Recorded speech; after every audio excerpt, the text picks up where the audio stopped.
Welcome to Influential Entrepreneurs, bringing you interviews with elite business leaders and experts, sharing tips and strategies for elevating your business to the next level. Here's your host, Mike Saunders. Hello and welcome to this episode of Influential Entrepreneurs. This is Mike Saunders, the Authority Positioning Coach. Today we have with us Patrick Burke, who's the managing partner of Burke and Schindler and the author of The 10 Biggest Business Mistakes and How to Avoid Them. Patrick, welcome to the program. Thank you, Mike. Great to be here with you. Yeah, I'm glad that the title of your book doesn't just stop at the 10 biggest business mistakes, because we then want to know how do we want to avoid them. So I like that contrast. So before we jump into that, give us a little bit of background on yourself and what was your entrepreneurial journey like before founding your agency. Well, interesting. It wasn't very long. I was after law school, I went to work for a CPA firm, and I was there for 4 years. And I decided that I didn't like working for somebody else, and I thought that it was probably time for me to be on my own at the ripe old age of 28. So with a pregnant wife and almost no money in the bank, I ventured forth and started my own CPA firm, and it worked out fine. I mean, I didn't have a lot of expenses, and I kind of started making money in the first few months, so it all worked out. Yeah. Probably more luck than anything else, but there I was. But it didn't stop there. I ended up in other businesses that didn't work out so well. Exactly. I think that, in many cases, there's a lot of luck involved, but what's the old saying? Something like luck is when preparation meets opportunity. And so you were properly prepared, right? Oh, I think so. And as my father was a lawyer and a judge, and he said one of his sayings was, the harder I work, the luckier I get. So I always I think about that. And, of course, the flip side is also true, right?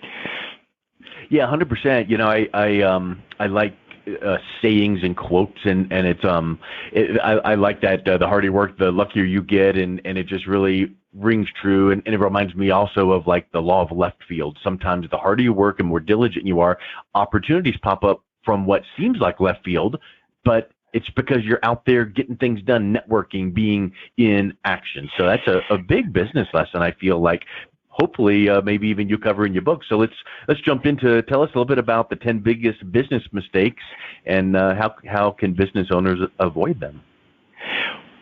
Well, I've advised over 200 successful startups, so I think I know a thing or two about what works, and I have myself made at least 7 of these mistakes, or come close to it. Let's put it that way. So those near-death experiences were educational but costly. So I sort of felt like it was time to lay out the things you should avoid, and I think too often people think about business as sort of being, you have to have this great idea, or you have to have, absolutely unbelievable execution.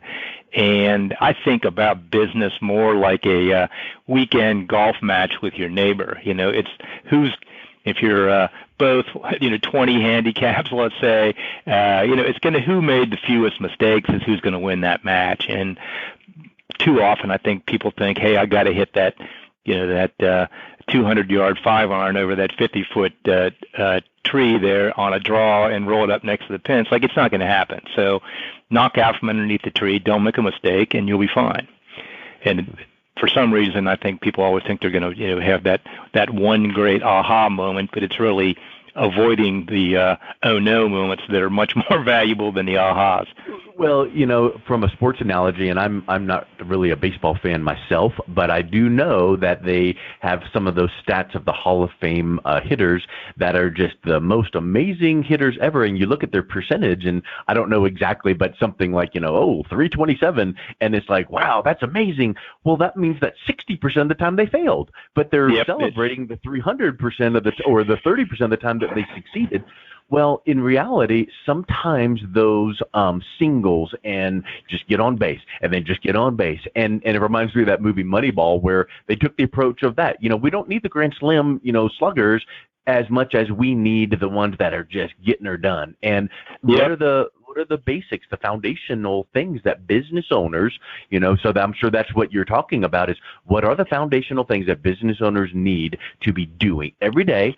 You don't need to get fancy. You don't need the fancy bots or messaging. That just do good business.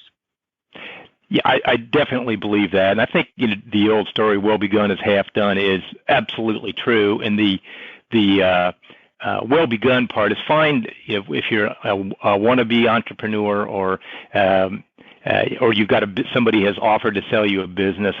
The most important thing that I've found is find a business to start or buy where you add significant value to the equation. You either need to be the best player at the key position or maybe the second best player at several key positions.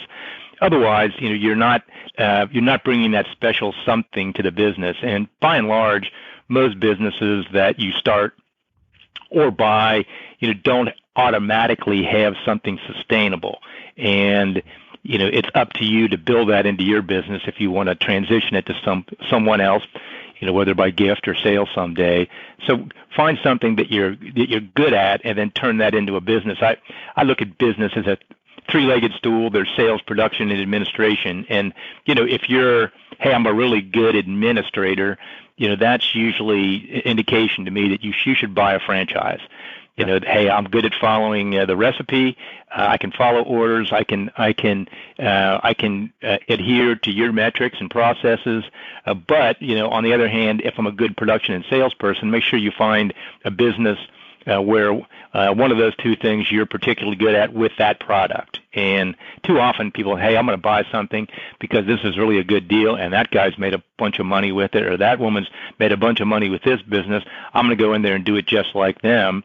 Then when they get in there, it's like, well, hey, the sustainable advantage was there wasn't one. The advantage was that person, and they just walked out the door. So very difficult. And that's a really big point. And, in your book, in Chapter 1, you've got a really interesting section titled, What's Your Goal, Job, or Asset? And I love that approach. I've not read that section. I just saw that headline, so I want to ask you about it. But it makes me think of the analogy or the example that so many times people start a business because they want the freedom and flexibility and own your own business. But in reality, they don't approach it the right way, and it becomes just another job. You're just reporting now to yourself, but you're working 70, 80 hours a week, but you've not created a sustainable asset, something that can be sold, and you haven't created systems and operational efficiencies so that you can step back or step away. So talk a little bit about that job or asset contrast. Well, I think certain businesses lend themselves to being, what I call lifestyle businesses. So, hey, I'm going to be, a consultant to, some sort of a certain niche. I'm going to deal with, help doctors' offices with their billing, and I've got some particularly good skills in that area, and I'm going to do that. And I'm not going to hire other people. I'm just going to be, when one project is finished, I'm going to have some downtime while I sell the next project. That's fine. That's a lifestyle business. You're in charge of your own destiny, but it's kind of a shoe shine stand, right? So when you close up shop, there's no leverage. Nobody else is working for you, and when the time comes for you to hang up your spikes, that's going to be that. So that's nothing wrong with that, and I think if that's your goal, that's fine. On the other hand, if your goal is, hey, I'd like to have somebody working for me someday. So that's, sort of goal one. And then two, I'd like to create some sort of business with some sustainability so that somebody can buy that from me. So I want to create value there. So there's nothing wrong with either one of those. I guess what I find disappointing is when somebody has an actual growth business, and because they become enamored of the money they're making, they don't reinvest in the business and don't create, any kind of a scalability or sustainability in their business, and they end up walking away from it one day with having either they sold it for a song on a large earn out that they probably never get, or they just they unhinge their little sign from in front of the building and replace it with gone fishing, and that's the end of it. So you got to figure out what it is you want to do, and then do it. And there's nothing right or wrong about either one of them, but just be honest with yourself about what it is that you can do and should do.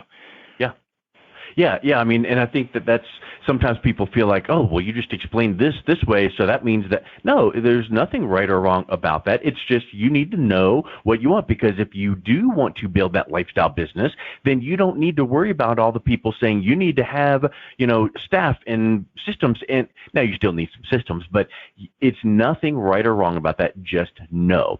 So it makes me think of this too. Do you feel like entrepreneurs are born or made?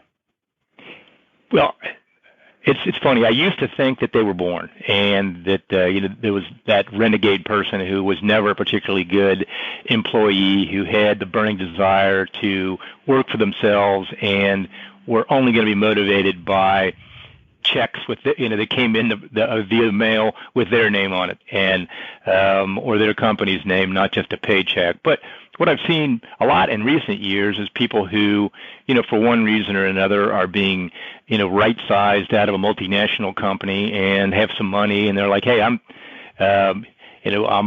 probably not imminently employable at age, pick it 55. I got some money, and I like to, I want to stay in town. I got kids in high school, so I'm going to start a business. So they buy a franchise or start a business.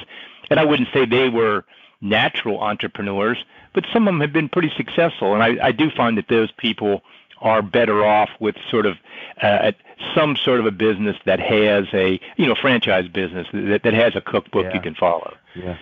I kind of almost like, because I hear that question a whole lot, I've even heard Gary Vaynerchuk talk about it. And so there's a lot of opinions on that. And I almost like to approach it myself as, think about a musician. So Pat, do you play any instruments at all? Yes, I'm actually I am a drummer in a bar band, if you don't want to believe that. So then here's a CPA that's a drummer in a bar band. That's pretty amazing. Yeah, it's a pretty unusual combination. Yeah. Yeah, that's pretty cool. So think of it like, and I play acoustic guitar, and I grew up not knowing a note of anything, and then around age 35, my wife and I started work with our college age church group, and we're like, I'm going to teach myself how to play guitar. And my wife and all of her kids are just expert musicians. And they literally would pick up an instrument after they learned piano. They picked up an instrument and were just unbelievable. I, on the other hand, had to work hard just to be okay and proficient.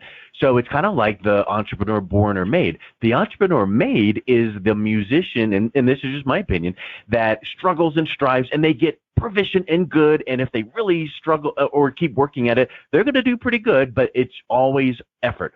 The musician, though, that has this natural ability, they pick it up, and they still have to take the lessons and practice, and of course, but then here comes this improvisation that is unbelievable, or they hear, they can go into jam sessions and hear this and just pick right up. I personally could never do that with the guitar. I would have to go, give me the song, let me practice it, and then I can maybe hang with you. So I feel like the entrepreneur side of things is kind of similar to that, right? No, I think you absolutely nailed it, and it's like anything else. If you've got a strong enough work ethic or a want to gland, you're going to be successful. And I know myself, I was not a good employee, and I always thought I had a better way of doing things, and I may or may not have been right, but I was bound to do that, and I didn't think failure was going to be that. Probably, I wasn't replacing that much income at that point anyway, so I thought, well, this shouldn't be that hard. But what it turned out is, I now know that I am a risk taker, and I feel like if I can control the risk, that the deck is stacked in my favor. And I think most entrepreneurs feel like, hey, if you remove the impediments and let me at the problem, and I can solve it and move forward and become successful. And frankly, most of them can. Although I'd say one of the principal, sort of stumbling blocks, and I cover this in the book, is too often they bring a partner along who's not as interested or as talented. Maybe it's a friend, maybe it's somebody who's got a little financing background or wants to put some money into the deal. And it's been my experience, I've certainly presided over far more business divorces than I have successful partnerships. So it's got to be very careful about that, because I really believe entrepreneurs are by and large lone wolves, But for some reason, when it comes time for the start the new business, they often become hunting in packs, and it's like whoa, let's my gold standard for that is unless the person you want to bring on as a partner has a skill that's 100% essential to your business and you cannot possibly acquire it for cash alone, okay, that's the standard. Now we'll talk about bringing them in as a partner. But very, very, very few people or businesses have a situation like that. But it's so common that I'm surprised when somebody comes in with a great idea who isn't sort of dragging somebody along with him who's not going to help make. It's really nothing special, if you will, nothing wrong with the person, but they happen to be an acquaintance. I think it was Rockefeller that said it's much better to gain a friend through business than to bring a friend into business. That's a paraphrase, but I think it's true. Yeah, 100%. Hey, I'm looking at your book here on Amazon, and I am looking at chapter 6. Mistake number 6 is think big. And I've not gotten to it or read or anything because I don't know that I can on the Amazon preview, but why in the world would think big be listed under mistake 6? Well, it's really not thinking big, if you will, and I think right.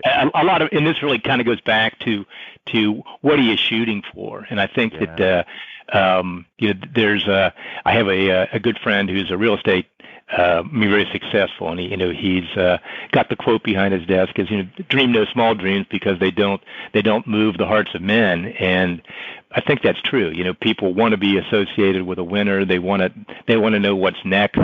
They want to be able to move up in your organization. And if they see it being static, it's like, well, where am I going to go here? And certain businesses have sort of an upside that is somewhat limited. On the other hand, other businesses, if you can devote time and capital to them, can become juggernauts. And you got to figure out where you are on I call it the spectrum between on the low side actuary and on the high side riverboat gambler. Where are you on that? On where does your needle lean? And if you can take the risk and there is some upside, then you should do it. A lot of people just sort of get to the point in their business where they go, well, I don't know if I can take any more risk, or B, I would take the risk, but I'm not sure. I've never run a business this big before, and very often they don't have the middle management expertise that will create the processes to grow. I mean, unfortunately, it's been my experience that entrepreneurs have two lenses. They have the telescopic lens to find opportunities and threats, and then they have the microscopic lens to solve that problem. Then they go right back out to the telescopic lens, and the middle ground where all the sort of the processes and the scalability are built. That's not their strong suit. And then there becomes a point in a business lifetime that you just have to bring in middle management. And the first blush response of an entrepreneur is they're going to be stumbling blocks to my forward progress. And initially they will be, but long haul they're not. And that's you will achieve the proper size if you've got the proper people process metrics. And most entrepreneurs just don't get to that point. Yeah. Hey, let's wrap up with this question. What would you say that a business owner's biggest strength is? So either someone thinking about starting a business and they go, ooh, a strength would be this, so I better make sure I have or work on this. But what have you observed? Drive, no question.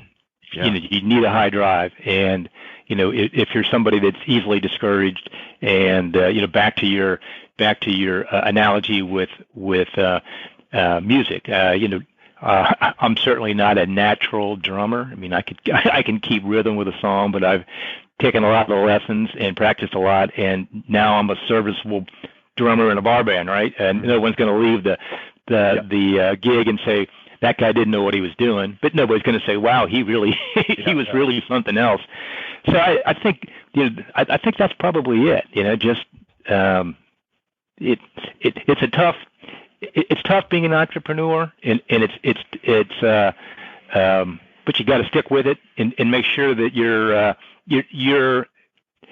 risk reward ratio is appropriate for where you are and what you want to do, and there's really no reason for you to be in a situation. There's no reason to be uncomfortable, but generally what I find is the best entrepreneurs with the highest drive, they kind of like the discomfort a little bit.